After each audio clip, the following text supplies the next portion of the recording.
एजेंट्रोपिक efficiency of pump and turbine. अब इस पे एक एग्जांपल सॉल्व करते हैं। जैसा कि इससे पहले हमने एग्जांपल 8.1 किया था, लेकिन वो आइडियल रिंकाइन साइकिल पे था। अब हम करेंगे एग्जांपल 8.2। तो ये है जिसमें हम रिवर्सिबिलिटी डिस्कस करेंगे। तो एग्जांपल 8.1 आइडियल केस था, और अब यह एग्जांपल 8.2 में रिवर्सिबिलिटी का कंसेप्ट आ गया। ये दोनों एग्जांपल हमने याद के लिए fundamental of engineering thermodynamics 7 edition है, और जिसके मेन ऑथर ये है। एग्जांपल 8.1 और एग्जांपल 8.2 बिल्कुल एक जैसे हैं, लेकिन एग्जांपल 8.2 को सॉल्व करने के लिए जरूरी है कि आपको एग्जांपल 8.1 सॉल्व करना आता हो। बस दोनों के सलूशन में सिर्फ फर्क इतना है कि यहाँ एक फार्मूला इस्तेमाल हुआ है, वो आइसेंट्रोपिक एफिशिएंसी ऑफ पंप और टरबाइन वाला है। इस एग्जांपल 8.2 में हम ये आइसेंट्रोपिक एफिशिएंसी ऑफ टरबाइन ये वाला फार्मूला और आइसेंट्रोपिक एफिशिएंसी ऑफ पंप का फार्मूला लगाएंगे। अब आते हैं एग्जांपल 8.2 की तरफ आते हैं। इसमें गिवन यही है कि टरबाइन से पहले ये सैचुरेटेड वेपर केस है और प्रेशर 8 मेगापास्कल है। कंडेंसर के बाद सैचुरेटेड लिक्विड है और प्रेशर 0.008 मेगापास्कल है।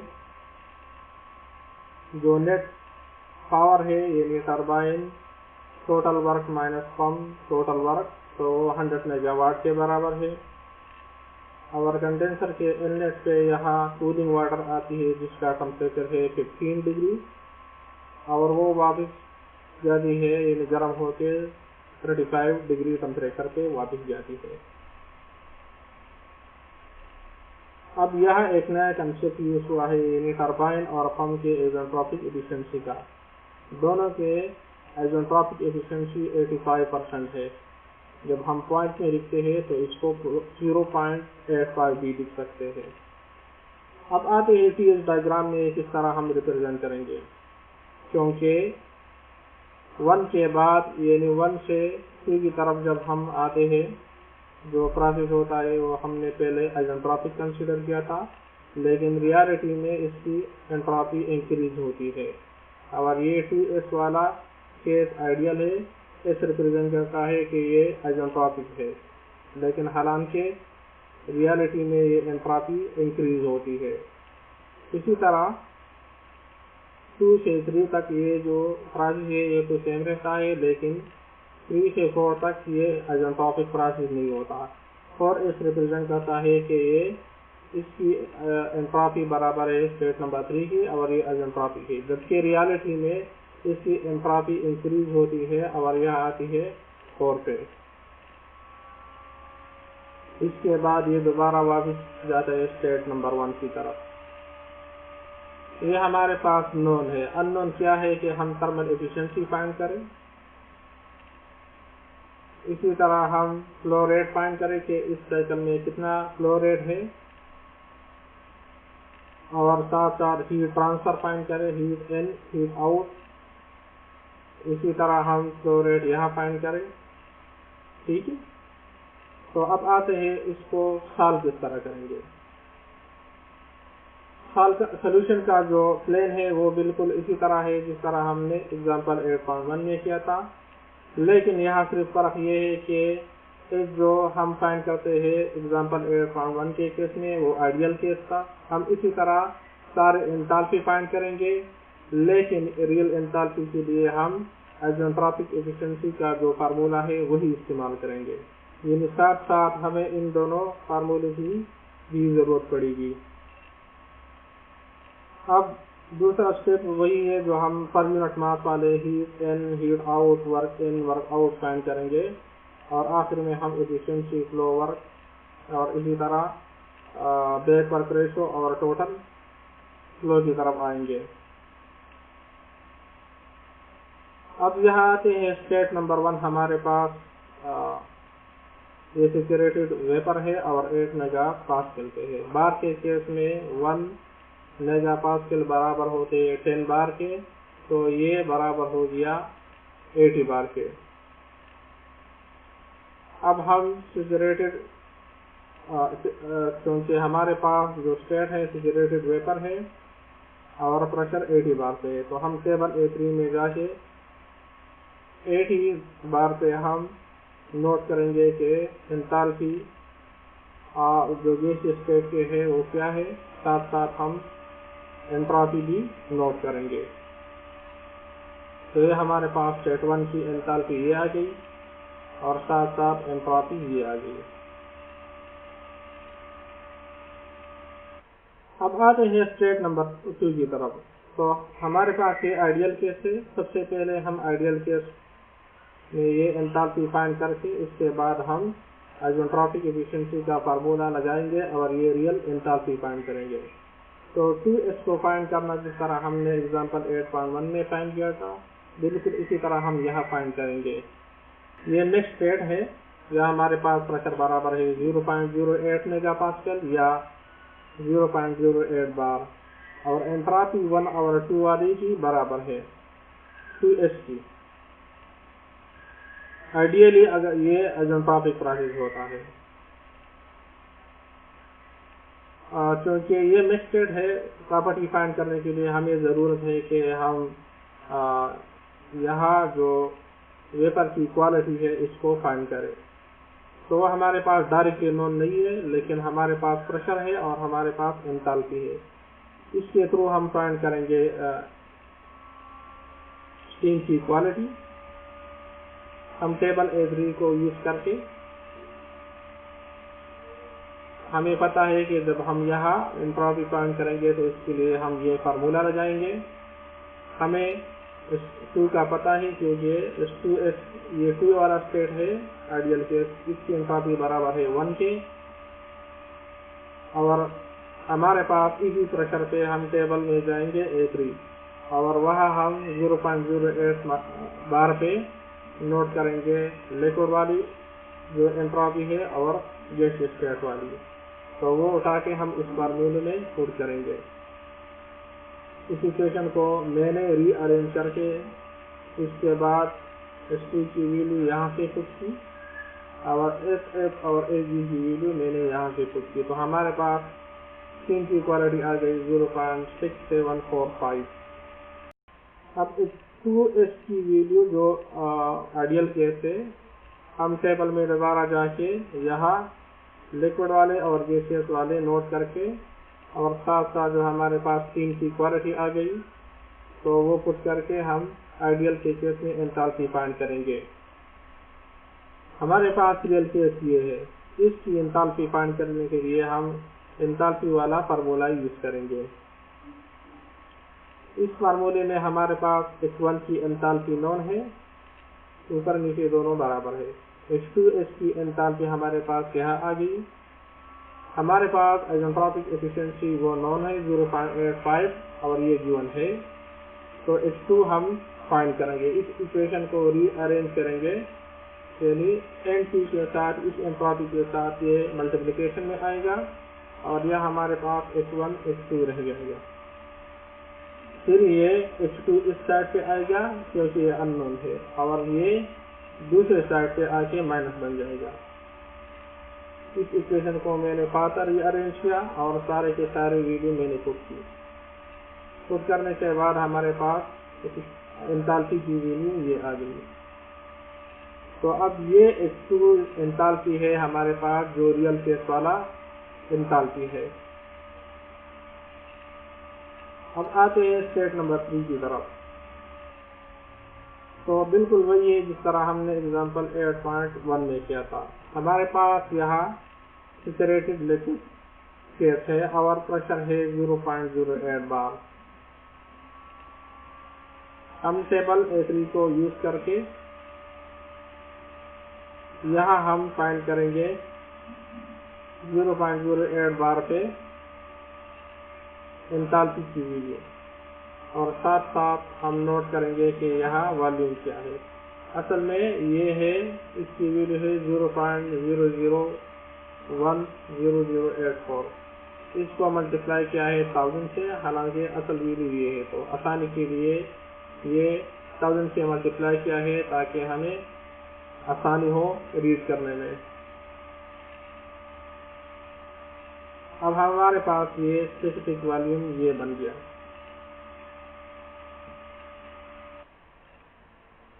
अब आते हैं स्टेट नंबर 4 की तरफ। ये कंप्रेस्ड लिक्विड स्टेट है और 80 बार पे है। तो सबसे पहले हम आइडियल वाला एंथैल्पी फाइंड करेंगे। हमारे पास पंप पर H4S-3 वो बराबर है volume into P4 minus P3 pressure. तो ये ऑलरेडी हमने किया था एग्जांपल 8.1 में।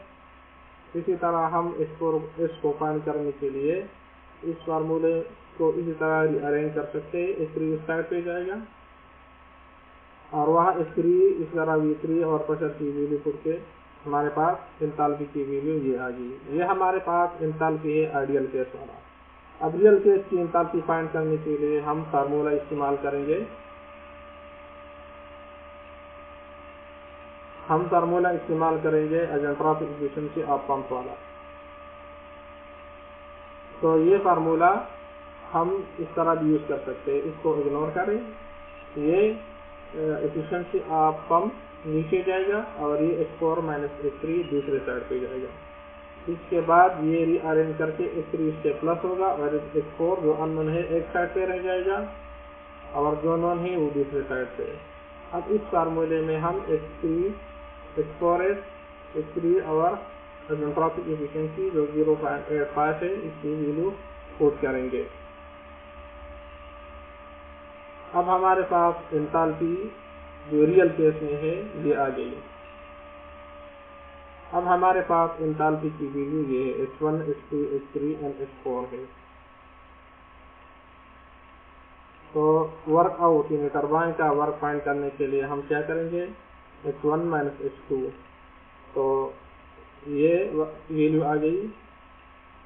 और इसी तरह ये पर यूनिट मास हम बात कर रहे हैं। इस तरह पर यूनिट मास जो पंप का वर्क है वो बराबर है H4 माइनस H3 के। तो यहाँ से हम वैल्यू पुट करेंगे। इसी तरह बॉयलर का है वो बराबर है H1 माइनस H4 के और यहाँ हम वैल्यू पुट करेंगे। इसी तरह जो आउट पर यूनिट मास यानी कंडेंसर का जो हीट रिजेक्शन है पर यूनिट मास वो बराबर है H2 माइनस H3 के। एफिशिएंसी हमारे पास net output divide by input के बराबर है। ये net work per unit mass Kn per unit mass के। तो एफिशिएंसी मास पे डिपेंड नहीं करती, ये मास कैंसिल हो सकता है अगर आप पर यूनिट मास की बात करें या टोटल मास, तो उससे असर नहीं पड़ता। तो यह हम नेटवर्क जो बराबर है हमारे पास turbine work minus pump work और Qn बराबर है कि बॉयलर का हीट। तो यह हम एंथैल्पी की वैल्यू पुट करके और रीअरेंज करके हमारे पास नेट एफिशिएंसी की वैल्यू ये आ गई है। इसी तरह बैक वर्क रेशो बराबर है pump work per unit mass turbine work per unit mass या total pump work divide by total turbine work. ये भी मास फ्लो रेट पे डिपेंड नहीं करता और ये बन गई 1.16%। इसी तरह हमारे पास टोटल आउटपुट इसके बराबर है 100 मेगावाट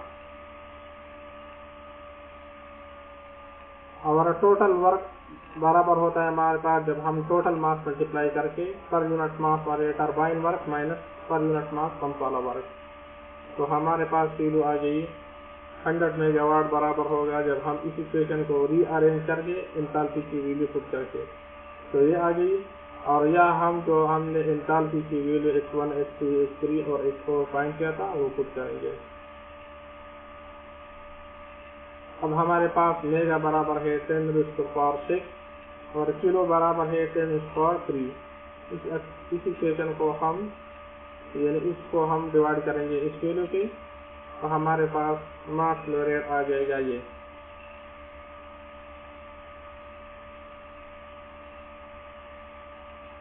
अब आते हैं कि टोटल वर्क आउट कितना है। तो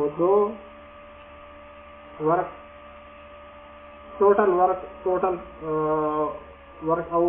वर्क इन, इस तरह total heat in heat out find करने के लिए हम इस मास को मल्टीप्लाई करेंगे पर यूनिट वाले से। अब वर्क पर यूनिट मास हमारे पास इसी के बराबर था, तो इससे हमने मल्टीप्लाई किया 123.57 जो हमने फाइंड किया कि इसका जो मास फ्लो रेट है इस साइकिल में वो 123.57 के बराबर है। और इसी तरह हमारे पास टोटल वर्क आएगा मेगावाट में 100.2। इस तरह Qn को हमने पर यूनिट मास फाइंड किया था। टोटल फाइंड करने के लिए हम टोटल मास से मल्टीप्लाई करेंगे। टोटल मास फ्लो रेट है 123.57, तो हमारे पास टोटल वर्क इन आ जाएगा। इसी तरह टोटल Qn यानी बॉयलर का हीट, हम ये पर यूनिट मास है, इसको हम टोटल मास से मल्टीप्लाई करेंगे तो ये आ जाएगा। इसी तरह Q आउट पर यूनिट मास हमारे पास ये आ गया था और इसको टोटल मास से मल्टीप्लाई करके हमारे पास ये आ गया। एफिशिएंसी चाहे हम पर यूनिट मास फाइंड करें या टोटल, तो ये मास फ्लो रेट पे डिपेंड नहीं करता। और इसी तरह हमारे पास एफिशिएंसी ये बन गई। बैक वर्क रेशियो भी डिपेंड नहीं करता और इसी तरह ये बैक वर्क रेशियो 1.16 बन गई। अब आते हैं कि यहाँ कूलिंग वाटर 15 डिग्री पे आती है और 35 डिग्री पे वो वापस जाती है। तो हम कहते हैं according to the first law of conservation of energy के कंडेंसर ने जितना भी हीट रिजेक्ट किया वो सारा का सारा कूलिंग वाटर ने एब्जॉर्ब किया। तो मास ऑफ साइकिल यानी इस साइकिल में कितना मास फ्लो रेट है और H2 - H3 ये इस टरबाइन ये इस कंडेंसर के थ्रू एंथैल्पी की वैल्यू है। एंड कूलिंग का मतलब है कि मास flow rate of cooling water जो कंडेंसर के थ्रू पास होती है और इस 35 - H15 डिग्री से हम एंथैल्पी की वैल्यू फाइंड करेंगे। तो इस इक्वेशन को हम रीअरेंज करेंगे H35 - H15 को, ये मल्टीप्लिकेशन में मास flow rate of cooling water, तो यहाँ ये डिवीजन में आएगा। Mass of cycle H2 - H3 हमने ऑलरेडी फाइंड किया था। H35 हम assumption लेंगे कि यहाँ ये सैचुरेटेड लिक्विड है अपनी आसानी के लिए। तो 35 और 15 डिग्री पे हम एंथैल्पी की वैल्यू फाइंड करेंगे, लेकिन एंथैल्पी लिक्विड के केस वाला, और वो इस इक्वेशन में पुट करेंगे। पुट करने के बाद हमारे पास मास ऑफ कूलिंग वाटर ये आ गई। अभी जो हमने एग्जांपल 8.1 और 8.2 सॉल्व किया, 8.1 आइडियल केस था और 8.2 रिवर्सिबिलिटी इसमें मौजूद थी। अब साइकिल का पावर गिवन था 100 मेगावाट, दोनों में बराबर है। तो अगर एक साइकिल हमें 100 मेगावाट देता है, एक केस है आइडियल और दूसरा है रिवर्सिबिलिटी, तो आइडियल केस में हम टोटल Qn यानी बॉयलर को कम हीट देंगे 269.7 मेगावाट, और यह जब रिवर्सिबिलिटी मौजूद होती है तो इसका नुकसान ये होता है कि बॉयलर के केस में हम ज्यादा हीट प्रोवाइड करेंगे 318.17 मेगावाट। इसी तरह आइडियल केस में हमारे पास जो हीट लॉस होता है कंडेंसर से तो 169.7 मेगावाट का, और रिवर्सिबिलिटी के केस में ये ज्यादा हो गया 218.17 मेगावाट। आइडियल केस में हमारे पास पंप का वर्क कम था, इनपुट हमारे पास कम था तो अच्छा था, जबकि रिवर्सिबिलिटी के केस में हमारे पास पंप का इनपुट भी बढ़ गया, तो रिवर्सिबिलिटी की वजह से ये एक और नुकसान है। अब एफिशिएंसी की तरफ आते हैं। आइडियल केस में हमारे पास एफिशिएंसी ज्यादा थी 37%, ये एफिशिएंसी कम हो गई जब रिवर्सिबिलिटी के केस में ये 31.4 हो गई। बैक वर्क रेशो हमारे पास कम होना चाहिए, क्योंकि इसका मतलब है कि हम टरबाइन का कितना हिस्सा टरबाइन के वर्क का कितना हिस्सा हम ज़ाया करते हैं पंप के वर्क इनपुट में। यह 0.84% आइडियल केस में, जबकि इरिवर्सिबिलिटी के केस में ये ज़्यादा हो गया 1.16%। इसी तरह साइकिल में जो मास फ्लो रेट था ये आइडियल केस में कम था, तो 100 मेगावाट पावर पैदा करने के लिए हमें सिर्फ यहाँ 104.7 किलोग्राम मास फ्लो रेट चाहिए था, जबकि इरिवर्सिबिलिटी के केस में जब हम इसी तरह 100 मेगावाट को प्रोड्यूस करेंगे तो फिर हम मास फ्लो रेट को भी इंक्रीज करेंगे, तो ये एक और नुकसान है इरिवर्सिबिलिटी का। इसी तरह जो कूलिंग वाटर आती है आइडियल केस में वो 2027.8 किलोग्राम पर सेकंड था, जब इरिवर्सिबिलिटी के केस में हमें ज़्यादा ज़रूरत है मास फ्लो रेट की, कूलिंग वाटर की ज़्यादा मास फ्लो रेट की ज़रूरत है और ये बढ़ गया 2606.89 किलोग्राम पर सेकंड। तो ये इरिवर्सिबिलिटी के नुकसान हैं कि टोटल हीट इन वो ज़्यादा होता है, ये हमें कम चाहिए, क्योंकि जो चीज़ें हमें कम चाहिए वो ज़्यादा हो जाएगी इरिवर्सिबिलिटी के केस में, और जो चीज़ें हमें कम चाहिए तो वो ज़्यादा होंगी। जिस तरह हमें हीट इन ये हमें कम चाहिए, इसी तरह कंडेंसर का हीट रिजेक्शन भी कम चाहिए जबकि ये ज़्यादा होता है, पंप पर हमें कम चाहिए ये भी ज़्यादा होता है। बैक वर्क रेशो, इसी तरह मास flow rate of in the cycle in mass flow rate in cooling water, ये चीज़ें हमें कम चाहिए तो ये ज़्यादा होती है, एफिशिएंसी हमें ज़्यादा चाहिए तो वो कम हो जाती है।